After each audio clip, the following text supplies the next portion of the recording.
Ça s'est plutôt très bien passé. C'est une jument qui reprend les concours, qui n'avait pas couru depuis Strégom en mois de juin. J'avais juste fait une petite course, une Pro 3 à Fontainebleau où elle était très très chaude sur le dressage. Et là, j'ai pu prendre le temps de plus la monter pour le dressage, donc elle a été vraiment très bien. Le cross s'est bien passé.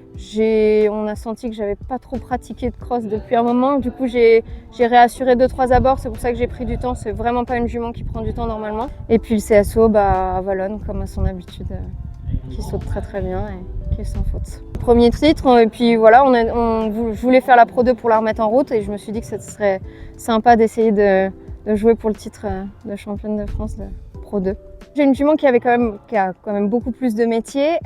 C'était pas un parcours facile, c'était super intéressant parce qu'il y avait plein de techniques. Mais voilà, c'était pas simple. Je pense que pour des chevaux qui n'avaient pas trop de métiers, ça a dû être un petit peu compliqué. La mienne, c'était très clair pour elle.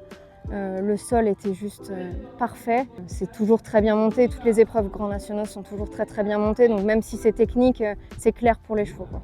Plutôt bien depuis le dressage par rapport à d'habitude. Le cheval est vraiment en progression. D'habitude, on est plutôt un peu plus loin que ça au classement. Là, le cheval commence vraiment à se tendre et à montrer vraiment des belles choses.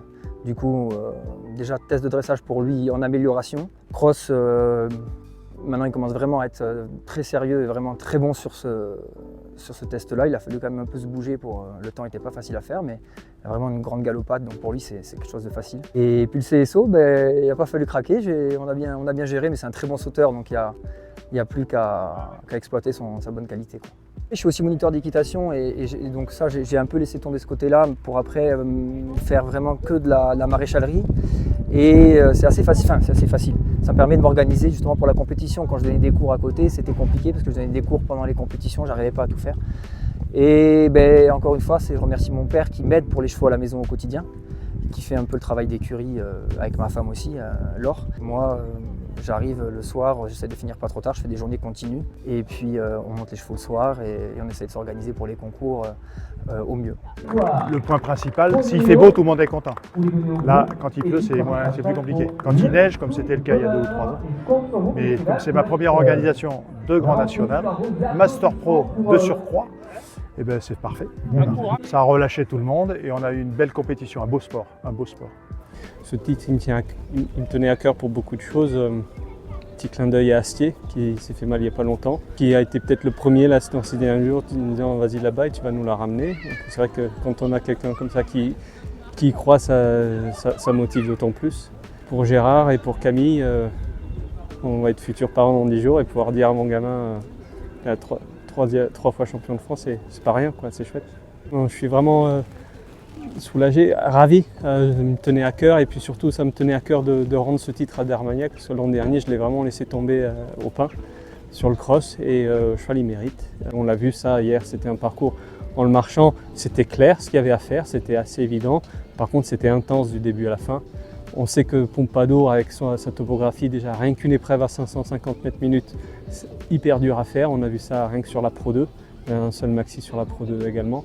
Donc oui, le chrono était très dur, c'était assez éprouvant, pas très long, hein. On n'a pas fait 6 minutes, mais c'était une épreuve qui a sollicité tous les chevaux. Et puis le CSO aujourd'hui, il y avait un beau Grand Prix 134,5 je trouve, qui reflète le fait que ce soit le Master Pro, hein. C'est champion de France, ça doit avoir un parcours difficile. C'était une belle épreuve. On l'apprécie d'autant plus que les années se suivent et se ressemblent pas forcément. L'année dernière, on n'a pas eu une bonne année. Donc maintenant, quand on a cette année qui part comme ça, je pense que le plus important, c'est de vraiment profiter de ces moments-là. On sait que voilà, c'est rare, c'est précieux. Je crois que Tom a eu 3 titres champion de France, 2 avec des chevaux que j'ai fait naître, un 3e dont j'étais propriétaire. Donc c'est une belle histoire qui continue. Il est aussi spécial sur le dressage qu'il ne l'est en cross et en CSO, je pense. Depuis l'année dernière, il n'a pas fait une barre. J'ai dû faire 4 points dans la nationale de Saumur et depuis, j'en ai pas refait une. Donc voilà, je peux le monter en confiance, il a de la force, il a des moyens. Il est facile sur le cross, il va vite, il est hyper droit. Malgré le fait qu'il soit un peu flottant comme ça, quand on le voit, il n'a pas de connexion avec ses rênes, et voilà, mais il est comme ça. Et sur le CSO, par contre, on a pas mal travaillé là, avec les 2 derniers stages qu'on a fait avec Pascal Henry et puis avec Noren. J'ai bien travaillé la connexion et tout, et ça met encore plus de confort. J'ai un peu changé mes réglages d'embouchure, et là, il y avait un vrai parcours quand même, c'était assez difficile. Ça s'est vu sur les résultats, mais à monter c'était quand même difficile et j'arrive à le monter sereinement. Il est respectueux, il a de la force. Voilà, je peux pas lui demander grand chose de plus, quoi. Honnêtement, un peu déçu parce que je venais pour essayer de conserver mon titre. Après, assez content de mes chevaux. Figaro était un peu trop content, un peu trop frais. C'était son premier concours de la saison et habituellement il est assez relax. Et du coup, je pensais qu'il serait relâché, mais en fait, il était contracté dès le dressage, un peu contracté au cross. Ça fait que j'ai pris un peu de temps. Je l'ai pas hyper bien monté au cross. Et là, le concours épique était vraiment trop énervé. Et Filao était vraiment très bien sur les 3 tests. J'ai manqué de jugeote alors que je savais qu'avec un 4 points, j'étais médaille d'argent. Que honnêtement, je comptais pas trop à ce que Tom fasse de fautes. Mais je voulais quand même faire sans faute dans le temps. Et du coup, après le double de verticaux, j'ai tourné devant. Du coup, il a un peu figé le postérieur et du coup, il fait une petite faute. Ça m'a un peu déconcentré, je suis venu de biais.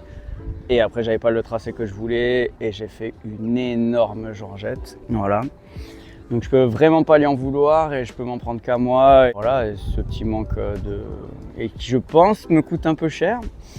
Mais après, il y a des choses vachement plus graves dans la vie. Et c'est que, entre guillemets, un championnat de France, c'est pas un championnat d'Europe, c'est pas une échéance, c'est pas. Voilà. Faut réfléchir, apprendre et revenir meilleur, quoi. Voilà. C'est une épreuve qui est significative parce qu'il y a un vrai cross et qu'on est sur la 2e épreuve de la saison sur les Pro Élite, Pro 1, Grand National. Donc là, on commence à être vraiment dans la bonne dimension. Un vrai test, oui, pour certains chevaux qui ont performé, d'autres qui l'ont moins réussi. Ça donne déjà des enseignements. Alors, plein d'enseignements parce que ça configure bien, ça représente bien les difficultés qu'il y a, qui vont nous attendre sur le championnat de l'année à Blenheim. Relief, Thierry a fait un bon parcours avec, en mettant des difficultés qui correspondent à ce dont on a besoin.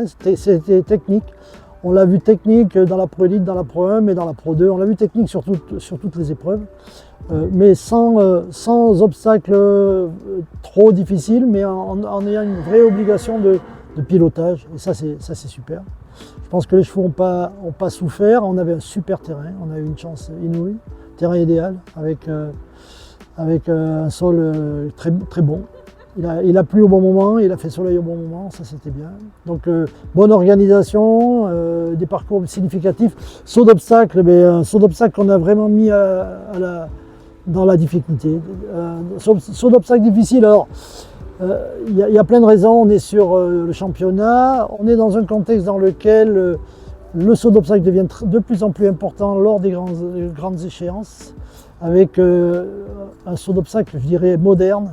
On est avec des parcours qui sont assez aérés, assez gros, avec de la technique. Donc moi, l'idée, c'est quand même qu'on interpelle les couples dans la nécessité de bosser ce test-là et puis de rentrer dans cette vraie dimension.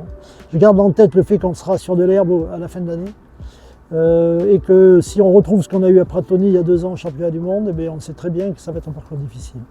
Ouais, alors c'était technique, c'était gros. Aux côtes, mais on a vu beaucoup de chevaux bien sauter. Hein, ça c'est top. On a vu beaucoup de cavaliers bien montés, beaucoup de chevaux bien sauter. On n'a pas l'impression que les chevaux se soient fait peur. Et par contre, oui, ils étaient au charbon. Mais hier, ils étaient au charbon. Hein. Hier sur le cross, ils m'ont dit tous à l'arrivée, on n'avait pas trop le temps de souffler, on était dans la difficulté. Mais c'est assez logique. Je trouve que ça va dans le sens de ce qu'on retrouve sur les grosses échéances. On est dans la recherche du pilotage de précision et voilà. De toute façon, le haut niveau, c'est une individualisation permanente, c'est du sur-mesure.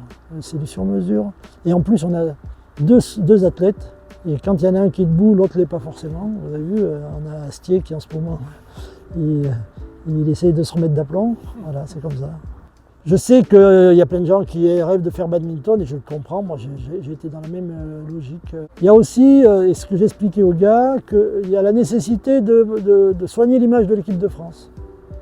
Donc que si le drapeau français est en fin de peloton dans les résultats définitifs de ces épreuves-là, je trouve que c'est pas bon et c'est pas de belles images à donner aux juges. Donc J'essaie de faire attention à ça. Je pense que ça participe à la réussite de l'équipe de France. On sait très bien qu'il y a des coups qui ont bien marché parce qu'on avait préparé, et Thierry avait réussi à montrer l'équipe de France dans ses habits de fête. Bonjour, je suis Diane, cofondatrice et présidente de l'Amortisseur Orange. Donc l'Amortisseur Orange, c'est une toute jeune marque française nivernaise qui a été créée l'année dernière afin de concevoir et fabriquer du matériel d'équitation avec du D3O, cette super matière. Un matériau très innovant qui a la super particularité de totalement disperser les chocs et les pressions qui sont appliqués à sa surface. On va commencer par toute une gamme d'amortisseurs et de tapis de selle dans plein de formats différents. Et ensuite, je pense qu'on va se concentrer sur forcément un gilet de protection pour le cross et pour les cavaliers de loisirs. Essayer de trouver quelque chose aussi pour les planchers d'étrier pour amortir aussi et protéger les chevilles et les genoux de nos cavaliers. Aussi au niveau des sangles pour les chevaux. Enfin voilà. Alors l'amortisseur, il est vraiment fait pour tous les cavaliers qui sont soucieux du bien-être de leur cheval. Donc tous les cavaliers. C'était tout naturellement qu'on a décidé de soutenir l'écurie de Marie Bouchanville et Mathis Portejoie parce que Marie c'est la fille de mon coach tout simplement. Mathis, forcément j'ai foulé le terrain de concours de la Guerche et puis la petite Emma a rejoint les rangs après sa victoire juste au championnat d'Europe poney l'été dernier. C'est aussi une voisine, elle est de l'Allier. Donc c'était naturel de l'intégrer dans l'équipe. Donc on est vraiment ravis de soutenir cette équipe-là, on est très fiers d'eux. Ce sont des cavaliers qui ont tous une grande éthique, qui s'occupent tous très très bien de leurs chevaux. Et ça c'est vraiment beaucoup plus important pour nous que les résultats, la course au point et tout ça. Alors l'objectif c'est de nous faire connaître bien sûr, de montrer aux cavaliers notre amortisseur, de mettre du orange un petit peu partout parce qu'on trouve ça beaucoup plus fun comme ça. Et c'est important aussi pour nous de soutenir nos cavaliers.